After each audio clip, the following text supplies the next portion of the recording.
Just Incredible has a very, very long history of scamming fans. I haven't done pills. I haven't done anything hard. This is a guy that's clean and sober and needs Suboxone, and you're asking me for Vicodin? PJ just wants the money. I don't know what to say at this point. I love him to death, don't get me wrong, but I don't feel sorry for him anymore. I don't know if I've ever seen someone with the demons to that extent. You couldn't even wait to get high or drunk or whatever till after the show. He's a self-admitted scammer, bizarrely. Just Incredible, one of the more prominent figures in Extreme Championship Wrestling in the late 90s and early 2000s, is currently experiencing one of the worst stretches of controversies and scandals, with the internet and fellow wrestlers and friends uncovering the deceit, and he has only himself to blame for it all. His controversies include scamming promotions and fans out of money, stealing memorabilia, and lying through what remains of his teeth to try to cover it all up. The latest controversy was so embarrassing, his peers couldn't hold back any longer, calling out his most recent attempt to siphon money out of anyone that would listen to him, a number that has been steadily decreasing over the last few years. Welcome back to Sean Talks Wrestling, a YouTube channel dedicated to wrestling content and delivering documentaries and other forms of videos for you to enjoy. And today, we're taking a look at all the controversies surrounding Just Incredible, including the latest blunder that is currently unfolding and shining a brighter light on his character, or lack thereof, and why so many fans have continued to call him out for putting on a mask for the world when the cameras are on, yet turn into an entirely different monster once nobody is looking. Just Incredible, born Peter Joseph Polacco, was an example of a wrestler with limited skill, but someone who found himself in the right place at the right time on a few occasions. Many remember his run during the WCW and ECW invasion angle, but Credible was actually a part of the WWF from 1994 to 1997, before joining Paul Heyman and Extreme Championship Wrestling, and shortly thereafter, adopting the new Just Incredible character. The grunge-like, bald-headed character won most crowds over with his brand of violence, and his growing popularity earned him a run as ECW World Heavyweight Champion, as well as 2 runs with Lance Storm as ECW Tag Team Champions. In the WWE, he wouldn't come close to that kind of success, but his 8 runs with the WWF Hardcore title, as well as becoming a member of the trio X Factor alongside X-Pac and Albert, showed fans that the company still had a place for him on the card. After a departure in 2003 and a brief return 3 years later, which was highlighted by his high-profile loss to a debuting CM Punk on the ECW brand, many wondered what happened to the wrestler that was once Just Incredible. Those who wondered wouldn't have to look too far, as wherever Credible went,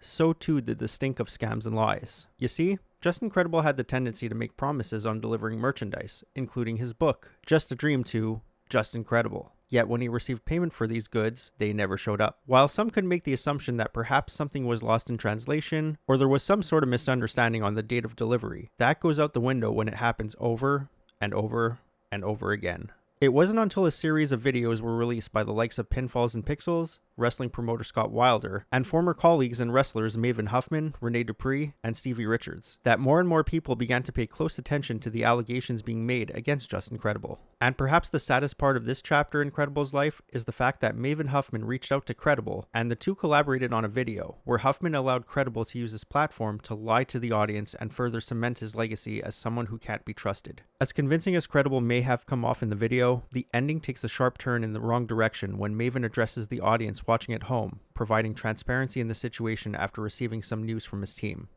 I've recently received information from a source that I trust, indicating that Justin has not changed. Justin has already been a no-show on several commitments he was scheduled for. This does sadden me. It saddens me because I recognize Justin has scammed fans and he has lied to promoters. And I know that one day Justin's second chances are more than likely gonna run out. He has wronged people, and it's up to him to make amends. Justin, the ball is in your court. You see, Credible had received financial compensation from Maven, but as soon as Maven had wrapped up shooting the video and left to return to his home, he received it on good word that not only had Credible spent the entirety of the sum that he had received, he was back to begging people for even more money. And then finding out 2 days after I left, not only was he out of the money I gave him, but he was already asking for more. But sadly, his scamming ways weren't the only issue in play. Credible has also made claims in the past that he's been sober and clean for a while, kicking his bad habits and jumping onto the road of recovery. Unfortunately, this is far from the reality. In 2017, Credible was scheduled to make an appearance at an independent show and wrestle in a match. However, the state he was in upon arrival put himself and those in the ring with him at risk. Credible was clearly intoxicated, stumbling into the ring and demanding a microphone before going off on a drunk tirade in front of a live audience that had no idea what was going on. At one point, one of the wrestlers seen in the video can be heard calling Credible a disgrace and accusing Credible of showing up drunk and reeking of booze, demanding he leaves the ring immediately. Get the hell out of our show! You were my hero once, I swear to God, and you are a freaking disgrace now! When Credible asked who this person was, the man claims to be the one that asked him to come to the promotion and even paid him the money to make his appearance, but then asked him not to show up due to his intoxicated state. I'm the guy who has you here, that's paying you tonight, and asked you not to come here because you reek like booze, and you tell everybody you're sober, you're not! And all these people paid to see you, and you're in there glossed over, stumbling everywhere. Get out! Despite leaving the ring and being escorted out of the building, Credible actually makes a return to stand by ringside and claim he meant no harm and just wanted to honor the man kicking him out. I did not mean any harm. We have some sympathy for someone who's hurting, okay? And what's sad about the whole thing is that some paying customers who were excited to see Justin Credible as part of the show can be heard booing and yelling at the disgraced wrestler to just go away. Dude, just go home! His problems go as far back as 2012, when Credible was scheduled to appear at an Extreme Reunion event in Philadelphia, but due to his condition, was asked to leave the premises and subsequently removed from the card. Credible was discovered in the locker room area, slumped over and passed out, due to partaking in alcohol consumption and or drug use prior to the event, something Stevie Richards was severely disappointed about and called him out for it. PJ, did such a disservice to the business, you couldn't even wait to get high or drunk or whatever till after the show, and he caused a little bit of a ruckus because he wanted to get paid. Following the event, Stevie Richards voiced out his frustration to Credible, claiming that his inability to stay away from his demons until after the show, and then demand money from fans as compensation for not performing, was total BS, and did not speak to him again following the show.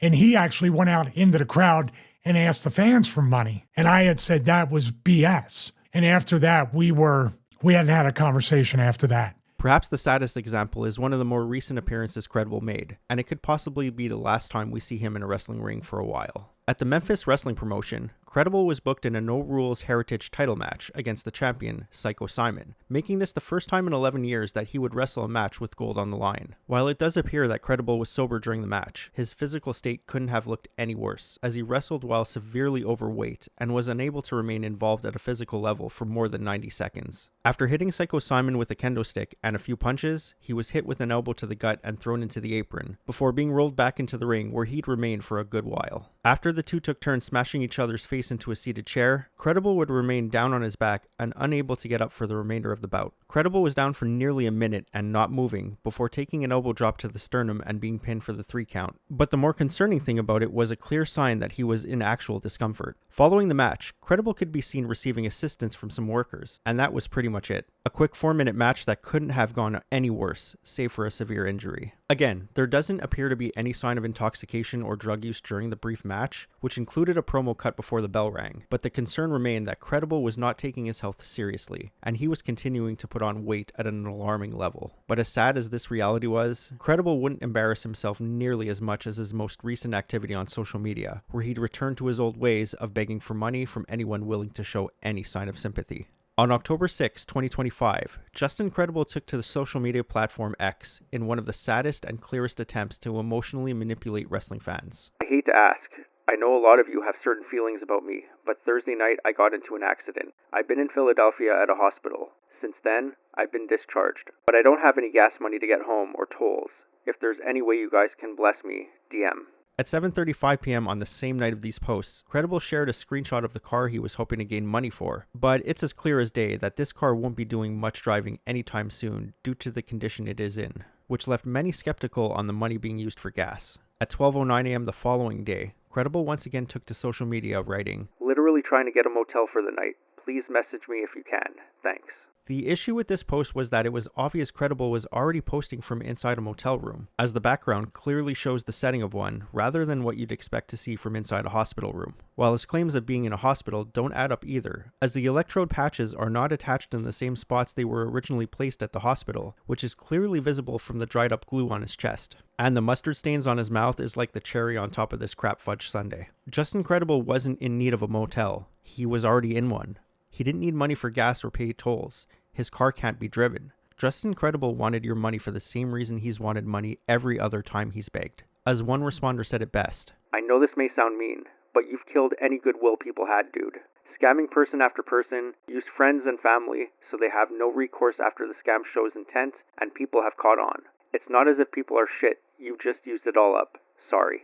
It truly is sad to see how far Justin Credible has fallen in the last 10 years, and there doesn't appear to be any sign of him recovering anytime soon. The only person that Credible has to blame for his extended downfall is himself, and until he recognizes that and changes his ways, the downfall will continue to happen. To Justin Credible, or PJ Polacco if you'd prefer, this message is coming from the heart. Please seek help. As someone that has come from a long line of addiction, has watched family members lose their battle to it, and had to climb out of it myself, I can't stress how important it is for you to get out of this and get back to the person you once were before. This isn't you.